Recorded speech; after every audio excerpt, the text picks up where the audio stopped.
Kirk Goldsberry is going to join us ESPN.com as he writes, why Butler may not solve Philly's biggest problem. What is Philly's biggest problem? Shooting and perimeter defense, I think. Well, they could get some more scoring down low as well. That's a big issue. You know, they haven't replaced Ersan Ilyasova. All right, well, let's bring Kirk into the conversation. There are probably a couple of issues that are glaring. He's been a analytics guy in the NBA with the Spurs, and right now, ESPN.com, NBA writer. He joins us and writes that very thing. What the biggest problem is and why Jimmy Butler may not be able to solve those issues. Kirk, welcome on the Boardwalk on the Hotline. Thank you so much, pal. Oh, glad to be here, Mike, Eitan. I actually grew up a Sixers fan. Awesome. Yeah, I've been watching this trade and trying to figure out if it's good for the team or not. When I look at the Sixers, I think the thing to look at is their offense.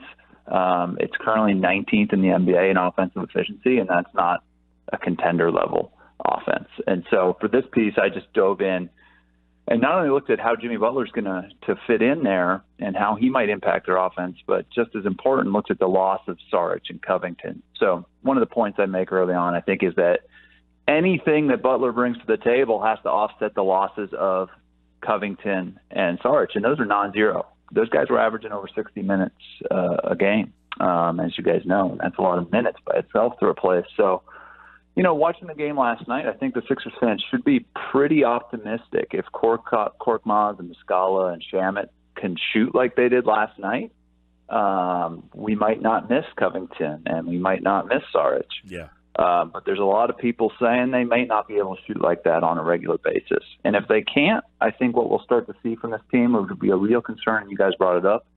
Shooting. It's so important in the league right now. And the big question is, in the Butler era, will the Sixers have enough of it? Yeah, and I guess that kind of, you look at Butler and what he brings. A lot of people, and yesterday we had Bobby Marks on the show, and he thinks this trade was a direct reflection of what they think of Fultz, a guy who can't shoot, unwilling to shoot, and the offensive efficiency you bring to the table here. Does Butler satisfy the lack of scoring from their guard positions? Well, I think he'll help in some ways. So I think there's reasons to be optimistic. For those that watch the team closely, they know that the team struggled in the fourth quarter on the offensive end. And then there's a few guys in the league that you can just pass it to with 2 minutes left in a close game in the fourth and get a good shot. And I think Jimmy's one of those guys. The other 46 minutes, it remains an open question. And I'm not sold that he actually helps this team ecologically become better at the offensive end. I think one of the hidden gifts of Saric and Covington was just their ability to get out of the way, prevent teams from double teaming, and let Joel and Ben do their thing. There's a too many cooks in the kitchen danger here with Jimmy. I'm not saying it's going to happen, but if it doesn't go right, they're not going to have the spacing. There's going to be too many defenders around Ben and Joel and Jimmy for that matter. What does Ben Simmons, for instance, do when Butler's creating? Where does he go? Saric and Covington had defined roles. You knew where they were going to hang out, and they were going to pull their defenders out there with him, and they were real threats out there. They were shooting over 11 threes per game. That's over a third of the Sixers' production from back there.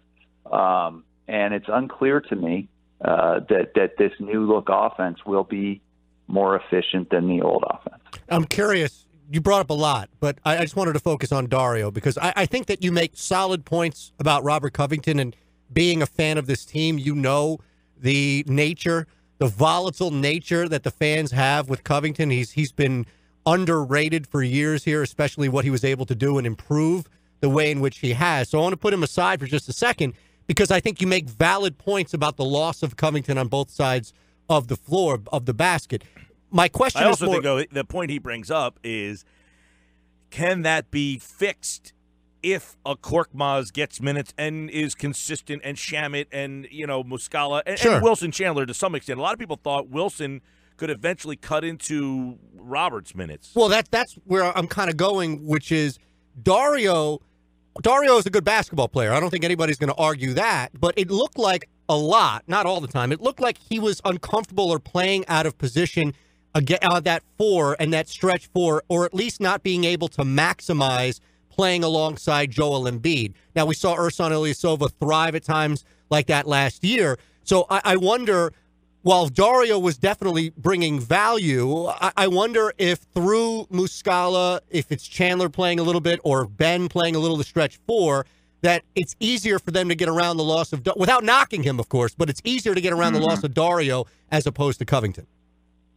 I think that's a fair take. Honestly, I think Wilson Chandler could be a small ball four. He can replace a lot of what Dario's doing. I don't know if he can get to the 30 minutes a night that Dario's getting, but there's Muscala. You make that point. Chandler played 23 minutes last night. He shot 1-3. He made it. That's encouraging, but you want to see that number go up. You want somebody who's a perimeter threat next to Joel. I mean, Joel, I love that guy. I mean, when was the last time we've seen a center put up these numbers and have so much fun doing it? So get out of his way. You want a four who can get out of his way and potentially pass the ball instead of clogging up the 2-point area. And I think both Sarge and Chandler can do that. So to your point, yeah, I think they're going to miss Covington a lot. He's one of the sort of perfect 3-and-D guys in the league right now. But with Wilson Chandler ready to go, I think that the loss of Sarge is certainly like a lesser loss, if that makes sense. Yeah, and I think a lot of it is, you mentioned that there might be a too many cooks in the kitchen situation here.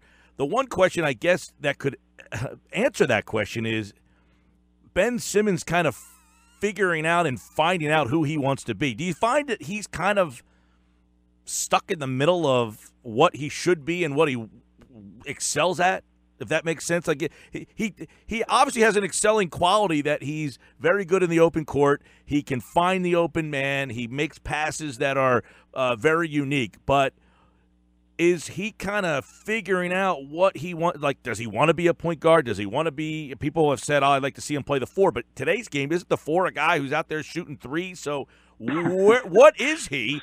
I feel like he doesn't know what he is right now because – and I guess some of that has to do with Fultz.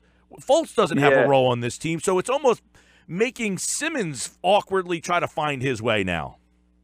Yeah, I think a lot of the teams are starting to figure it out, and Simmons isn't alone in being one of these oversized creators. I mean, LeBron has really charted the path forward for players like that, and we're seeing it in Milwaukee with Giannis too.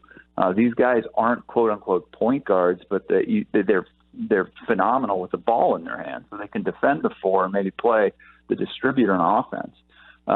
Some of the more exciting ideas I've heard with Simmons in the Butler era is to actually make him a screener and give Jimmy the ball in pick and roll. Now, Brett doesn't like to play a lot of pick and roll, but maybe that'll change, and that's something to watch too. Well, doesn't it have to?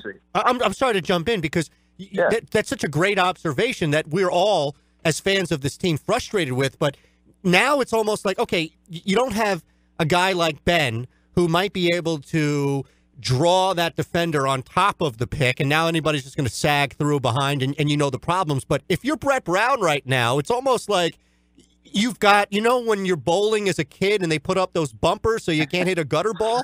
It's like, I don't know what more you need if you're Brett Brown to run a perfect pick and roll with Jimmy Butler here now. Yeah, I think I'd be shocked if they didn't start running pick and roll now. But it is something to watch, and who knows what he's doing. I think his old colleague in San Antonio is Mike Budenholzer, and one of the reasons he's been able to turn on the Bucks so well this year is by designing the offense and the defense around the personnel that he inherited. It seems like a simple concept, but it's sort of woefully underdone in basketball. So I think when you have Jimmy Butler on your team, you have Ben Simmons, and you have Joel Embiid, you got to design tactics that sort of play to their strengths. I mean, obviously getting Joel the ball is probably the number one thing, and putting Jimmy in a place that he can drive to the basket with pick and roll, because that's his strength. If he's not getting to the free throw line, if he's just relying on jumpers, then you're not getting what you're paying for with Jimmy Butler. So they're going to have to tweak some things to get their money's worth out of this player. You mentioned in your article at ESPN.com, Kirk Goldsberry is with us here, NBA analyst at ESPN, about Butler's age and how that will factor in here. He's going to be 30 this time next year. He just turned 29 in September. So how will that factor in terms of what does this say about Philly's timeline? I think it kind of says win now. But, with respect to Jimmy's age, it can go one of two ways. And the pessimistic view is that, how when you buy a used car and they said it's just an old lady drove this to church and took care of it. Right. Tom Thibodeau is the opposite of that old lady. And if you look at the history of his players in that Chicago group, you're talking about Joakim Noah, Luol Deng, Derrick Rose, who have had catastrophic injury histories after they left that Chicago environment. And Jimmy is right there. He led the league in minutes once. He's played over 35 minutes a game for the last 6 years. He plays hard. His game relies on speed and athleticism. And so the pessimistic view is, oh my gosh, this guy's coming out of this Bulls group, and those players all break down early. And then the other side is, well, it's a different time in sports science, and as long as we take care of him and manage his minutes, play the back-to-backs, maybe we can preserve him a little longer. Who knows what's going to happen? But in a word, it's just risk, guys. The signing up for the Jimmy Butler business right now is risky. I think his health could go. We've seen the behavior in Minnesota. This is his second trade in 2 years. And one of the big questions facing the franchise is contractual this summer. Will you give him a 5-year contract that will start after his 30th birthday and go all the way till 2024, I believe? That's a long time to be in the Jimmy Butler business. It could be great, but those saying it's definitely going to be great are not paying attention. There's a lot of risk here, and that's all I tried to make that point. Yeah, I think you've made it well, and it's actually refreshing to hear insightful comments, even though a lot of people listening might disagree, because you raise concerns that the team is going to have to deal with. Let me throw, and it's not to counter, but I'm just curious on your opinion, because you're right. When you look at wear on players, a lot of times we point to the guys that are playing deep into the postseason, especially guys that are on teams that are significantly deep, conference finals, NBA finals. Now you're talking 3-4 years. That's an extra season. We saw that with guys coming out of high school, LeBron and others. Jimmy Butler's played 43 playoff games in 6 seasons.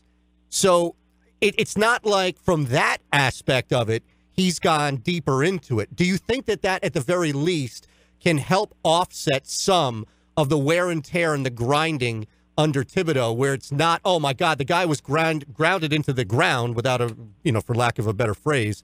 And on top of that, he's playing, into the conference finals every year. Yeah, I do think so. I mean, he did play Team USA in 2016. That's a good point. I forgot about that.